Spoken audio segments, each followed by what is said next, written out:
Hola, sean bienvenidos a esta presentación, agradeciéndoles profundamente por la invitación.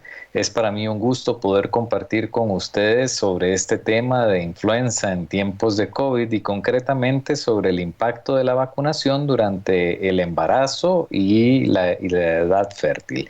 Mi nombre es Gustavo Lazo, soy pediatra, soy inmunólogo clínico, trabajo en el Hospital Nacional de Niños en San José, Costa Rica.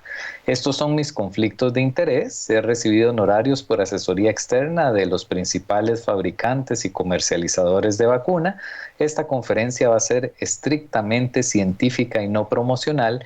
Y les tengo que confesar que el mayor conflicto de interés que tengo es un conflicto de interés en favor de la vacunación universal de niños, adolescentes y adultos, incluyendo a la mujer embarazada, porque soy un fiel creyente de que vacunar no solo salva millones de vidas alrededor del mundo, sino que trae consigo desarrollo, riqueza a las familias, a las sociedades y a los países.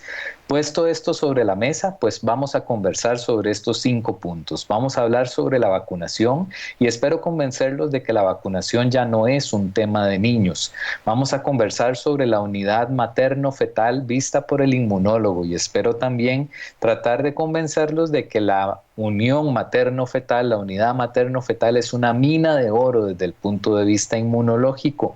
Vamos a hablar sobre la influenza como una enfermedad común y la vamos a llevar desde esa enfermedad común hacia una catástrofe que puede convertirse en el embarazo. Y vamos a hablar sobre la vacuna contra la influenza en el embarazo. Vamos a conversar sobre las recomendaciones generales, todo lo que usted debe saber y teme preguntar, y finalizaremos con algunos mensajes para llevar a casa.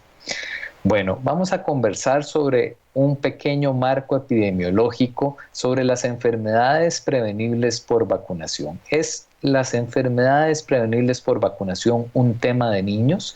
Bueno, realmente la respuesta a esa pregunta es que no. La influenza y la neumonía adquirida en la comunidad continúan siendo una de las principales causas de muerte a nivel global. De hecho, constituyen la cuarta causa de muerte a nivel de Latinoamérica, detrás de las enfermedades cardiovasculares y cerebrovasculares, de tal forma que es una de las principales causas de mortalidad en nuestra región.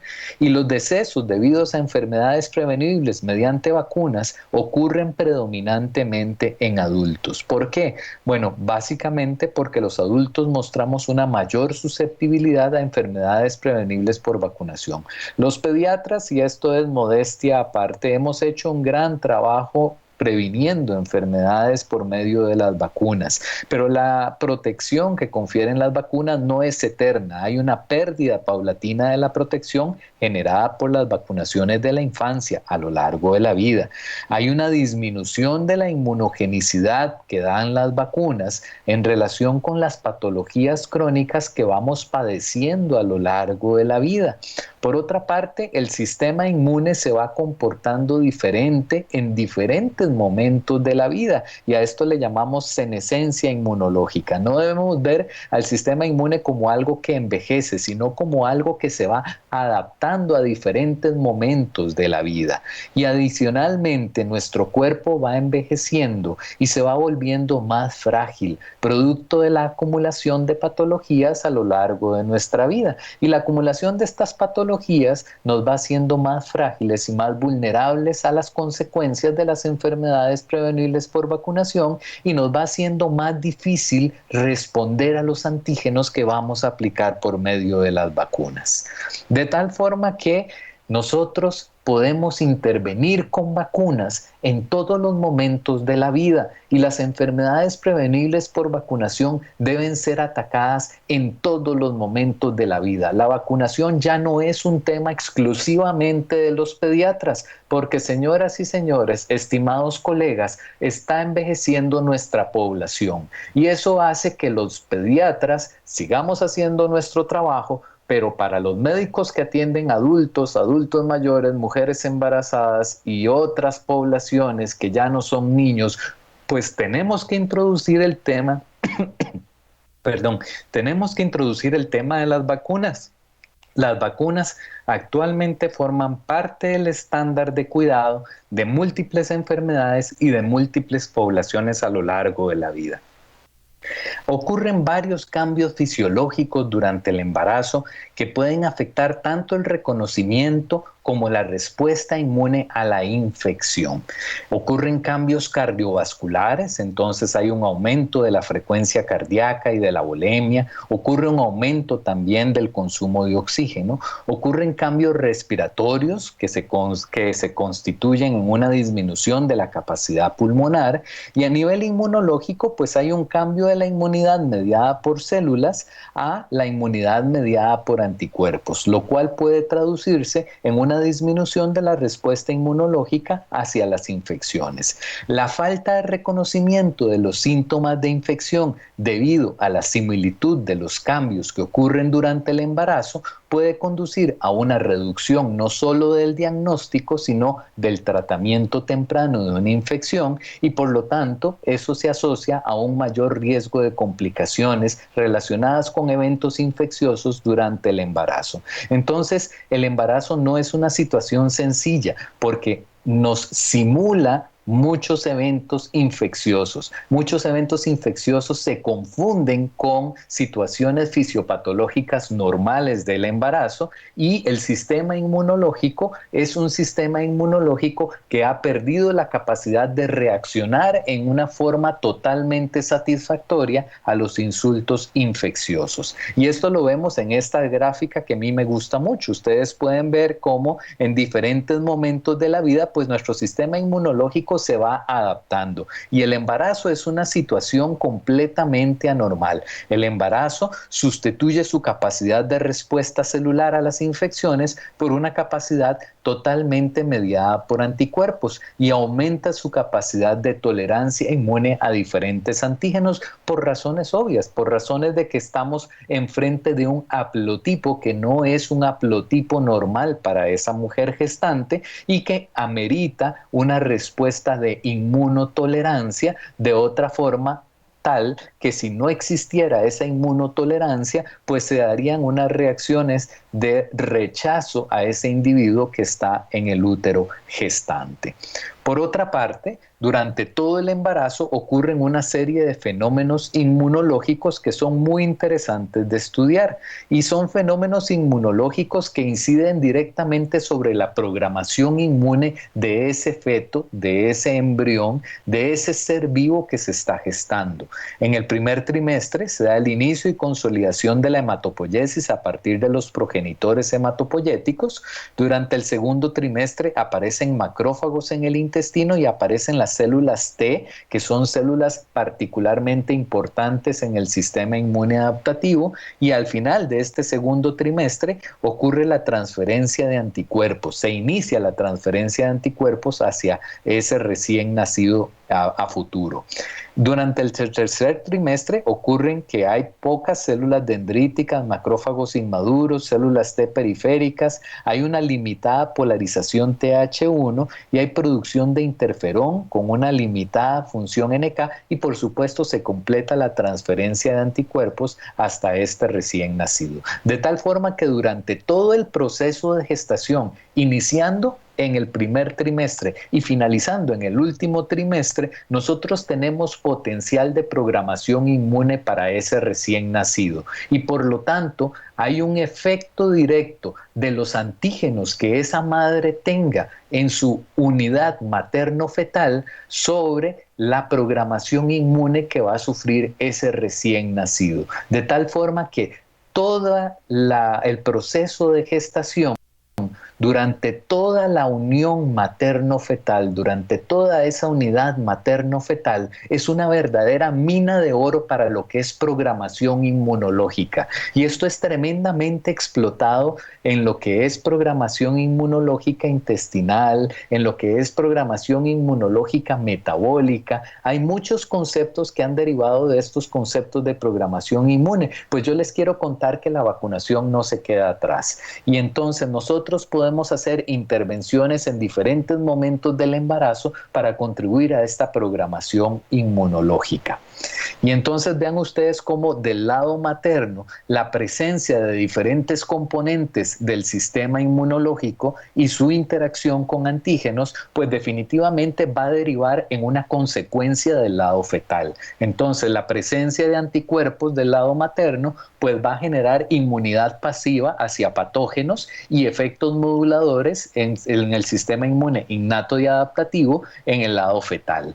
La presencia de inmunocomplejos, es decir, complejos antígeno-anticuerpo del lado materno, pues va a favorecer el desarrollo inmune y va a programar las respuestas inmunes adaptativas, modulando también las respuestas inmunes innatas del lado fetal. La presencia de algunos antígenos libres del lado materno probablemente también sean agentes de programación de la respuesta inmune hacia el lado fetal. La presencia de componentes microbianos también del lado materno también tienen que ver con el desarrollo inmune, al igual que la presencia de citoquinas, la presencia de vitaminas y algunos nutrientes mayores y la presencia de progenitores hematopoyéticos del lado fetal, perdón, del lado materno. De tal forma que vean ustedes cómo la unidad materno-fetal es una unidad realmente funcional desde el punto de vista inmunológico. Es un órgano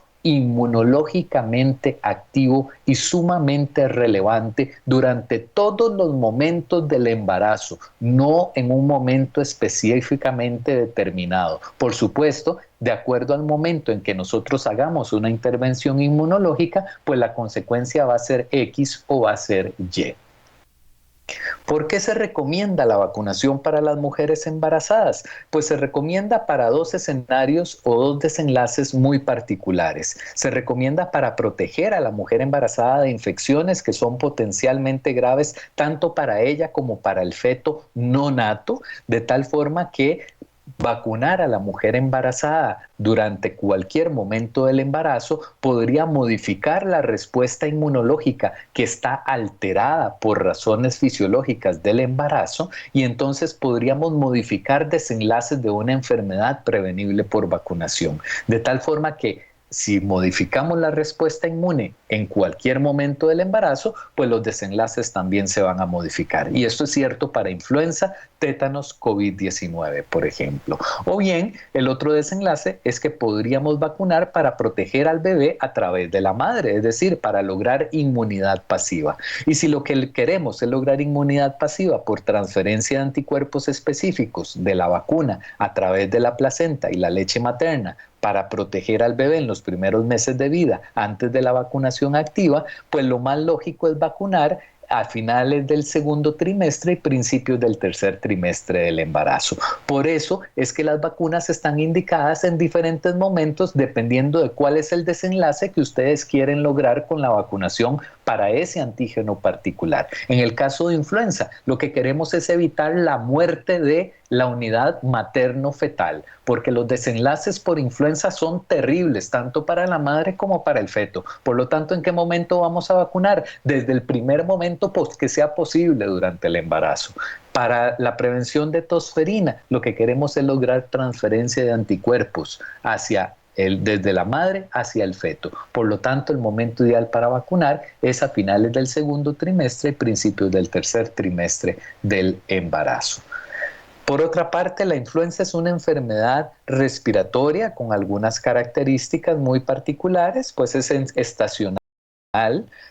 Ataca las vías respiratorias y los pulmones, es causada por un virus de la influenza de diferentes tipos, de tipo A y de tipo B, se propaga fácilmente y puede causar enfermedades leves a graves de todas las edades y a veces puede llevar a la muerte.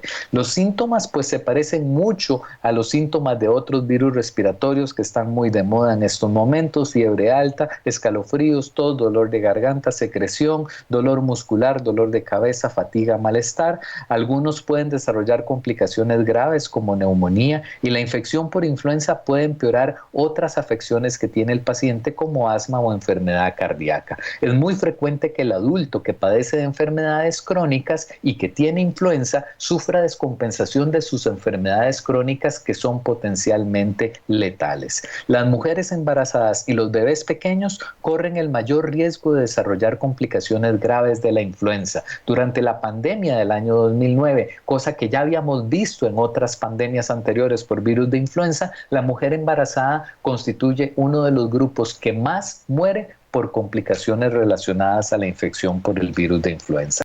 La infección por influenza causa un daño terrible a la mujer embarazada y al feto en desarrollo y al recién nacido, de tal forma que aquí no estamos protegiendo solo al recién nacido, queremos proteger a la mujer embarazada. Para la mujer embarazada, el virus de influenza produce un aumento en la mortalidad, la hospitalización y hay un mayor riesgo de muerte. En el feto se restringe el crecimiento fetal, hay mayor sufrimiento fetal, mayor mortalidad fetal, mayor riesgo de parto prematuro, parto por cesárea, y para el bebé recién nacido pues hay mayor riesgo de bajo peso al nacer, mayor riesgo de cuidado intensivo pediátrico en los primeros meses de vida, mayor mortalidad neonatal y mayor ingreso hospitalario para el bebé menor de 2 años. Las mujeres embarazadas tienen más del doble de probabilidades de ser hospitalizadas cuando se infectan con influenza con relación con las no embarazadas. De hecho, existe un riesgo 2.44 veces más altas de ser hospitalizadas cuando padecen de influenza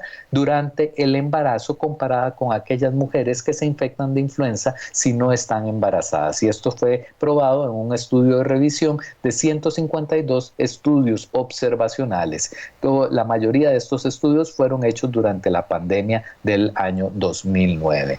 La unidad materno-fetal lo cambia todo. Hay un claro incremento del riesgo de neumonía en la mujer embarazada y de enfermedad severa. Especialmente este riesgo es en los últimos trimestres del embarazo. Por eso el consejo de vacunar a la mujer embarazada lo más pronto posible, tan pronto como esté disponible una vacuna. Los niños nacidos de madres con influenza severa tienen un mayor riesgo de ingresar a UCI y un Apgar menor a los 5 minutos. ¿De verdad el virus de influenza es tan problemático? Bueno, les decía, la respuesta inmune a la infección del virus de influenza es parecida a los problemas que ya habíamos visto en el sistema inmune de la mujer embarazada. La respuesta al virus de influenza se altera con inmunidad mediada por anticuerpos aumentada y una inmunidad celular definitivamente muy suprimida. Las respuestas inmunológicas aberrantes que siguen la infección pueden llevar a una tormenta de citoquinas que da lugar a una neumonitis viral fulminante. Los resultados adversos del embarazo y del feto, incluidos el aborto espontáneo, parto prematuro, muertes fetales, se observan fundamentalmente durante las pandemias de influenza, independientemente de si hay viremia materna, si hay transmisión transplacentaria o si hay infección fetal directa. El inicio temprano de la terapia antiviral se asocia con reducción de la duración de la enfermedad, gravedad, mortalidad, necesidad de antibióticos y hospitalización, lo cual nos hace evidente la relación entre la infección por virus de influenza y el desenlace que estamos midiendo. Las mujeres embarazadas con afecciones crónicas pues tienen un mayor riesgo de hospitalización debido a influenza y especialmente esto se ha demostrado en enfermedad pulmonar crónica como asma, cardiopatías, enfermedad renal crónica, diabetes, malignidad y algunas inmunodeficiencias, especialmente la infección por virus de inmunodeficiencia humana. La infección por influenza causa tanto enfermedades como muerte entre mujeres embarazadas. Se estima que hay tasas de incidencia de aproximadamente 483 a 1097 casos por cada 10,000 mujeres embarazadas de infecciones asintomáticas y sintomáticas, de 0.1 a 486 por 10,000 mujeres embarazadas de infecciones sintomáticas, hasta 7.7 por 10,000 10.000 ingresos hospitalarios, hasta 6.8 ingresos a unidades de cuidados intensivos y hasta 0.7 muertes por 10.000 mujeres embarazadas. Y de hecho se ha publicado que se producen hasta 7 muertes por cada 100.000 mujeres embarazadas, lo cual equivale a 49 muertes anuales en países como Francia o Alemania a consecuencia del virus de influenza. Hay revisiones sistemáticas, metaanálisis, que hablan de 16 estudios que evalúan la asociación entre enfermedades de influenza y los resultados para el embarazo y el parto, donde se ha encontrado mayor riesgo de parto prematuro después de la enfermedad de la mujer embarazada. Se asocia con un aumento de 2.4 a 4 veces el riesgo de parto prematuro, la muerte fetal de una enfermedad leve a moderada o grave en la mujer embarazada. La gripe grave se asocia con un aumento de 4.2 veces el riesgo de muerte fetal. Una infección leve a moderada se asocia con un aumento de casi 2 veces el riesgo de muerte fetal.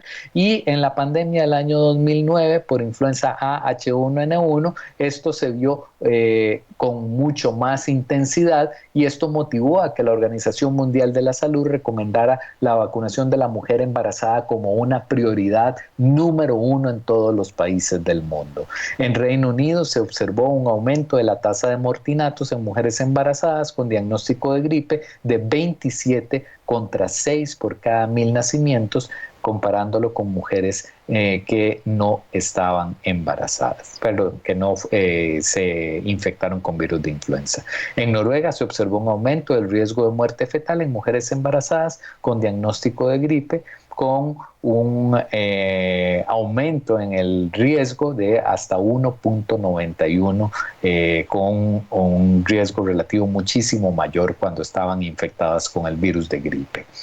Vean ustedes también cómo los bebés menores de 1 año son sujetos que van a necesitar más hospitalización o van a tener más riesgo de morir en relación con el virus de la influenza. Ustedes pueden ver como los menores de 5 años, estas son la tasa de ingresos relacionados con influenza en un hospital surafricano, y pueden ver ustedes como la mortalidad, a pesar de que hay otros grupos como el adulto mayor que también tienen altas tasas de mortalidad, pues los niños menores de 2 años tienen altas tasas de mortalidad por influenza. Y por supuesto, si inmunizamos a la mujer embarazada, pues se espera una protección transplacentaria mayor en estos niños pequeños.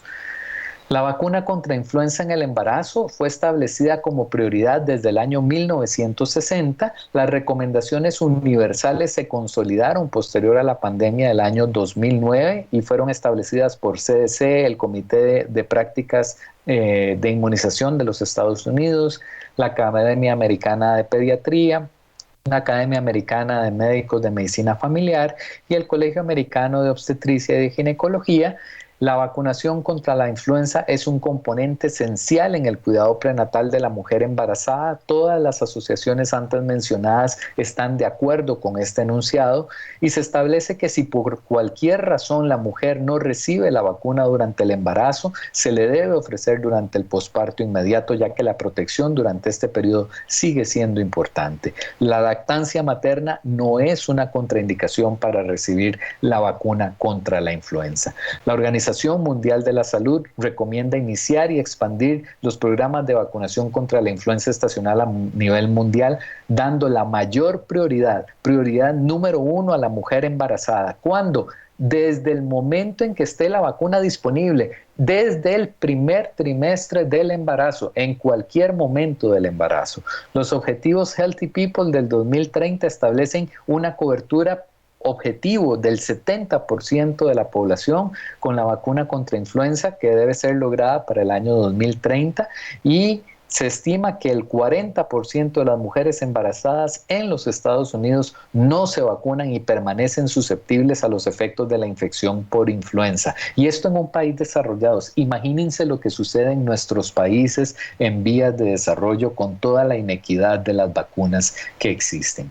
¿Cuál vacuna debe ser aplicada? Vacuna inactivada tetravalente o trivalente. Si no hay tetravalente, pues se pone la vacuna inactivada que esté disponible. Esta vacuna no contiene microorganismos vivos atenuados, no puede causar enfermedad tipo influenza porque no contiene microorganismos vivos. Hay numerosos estudios, incluidos ensayos clínicos y estudios observacionales y datos de sistemas de informes de seguridad que han demostrado consistentemente que la vacuna es segura durante el embarazo. Se debe poner lo más pronto posible en cualquier trimestre, tan pronto como esté disponible, dosis única anualmente. Puede ser coadministrada con antitetánica, específicamente con la vacuna TDAP, difteria, tétanos, tosferina, acelular.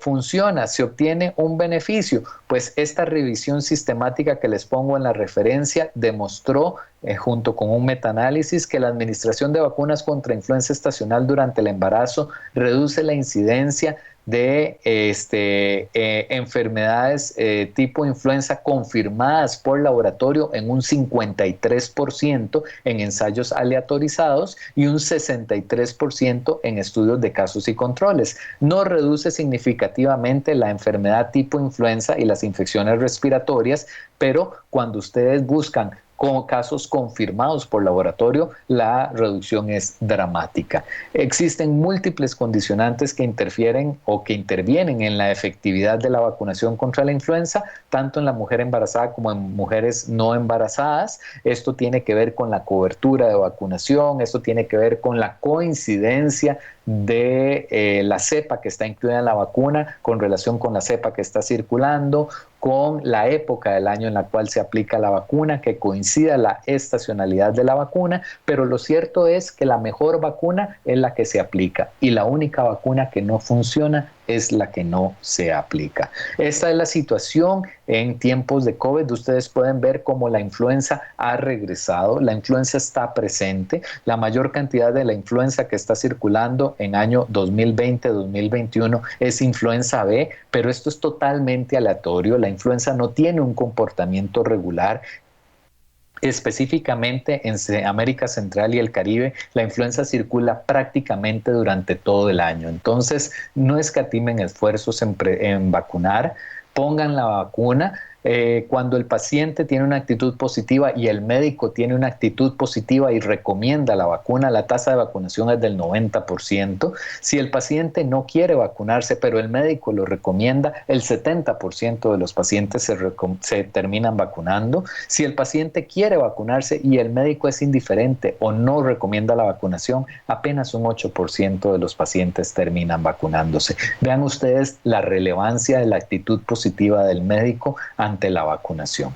Los dejo con estos mensajes para llevar a casa. Las mujeres embarazadas son particularmente vulnerables a la infección por influenza y sus morbilidades resultantes. La vacunación contra la influenza es un elemento integral de la atención prenatal y posparto. Es decir, esto es tan importante como las vitaminas, tan importante como el ultrasonido, tan importante como la vía de parto. Es imperativo que los obstetras y ginecólogos, otros proveedores de atención médica, organizaciones de atención médica y los funcionarios de salud pública continúen los esfuerzos para mejorar la tasa de vacunación contra influenza entre mujeres embarazadas y entre mujeres en edad fértil. Hacerlo beneficiará a las mujeres y sus recién nacidos. Y la vacunación ya no es un tema de niños. Usted puede ser parte del equipo. Muchísimas gracias a todos. Espero dejarles un mensaje que sirva para sus prácticas profesionales en el día a día y quedaré más que atento para responder a sus preguntas y sus inquietudes si tenemos tiempo para ello. Muchísimas gracias a todos y Dios les bendiga.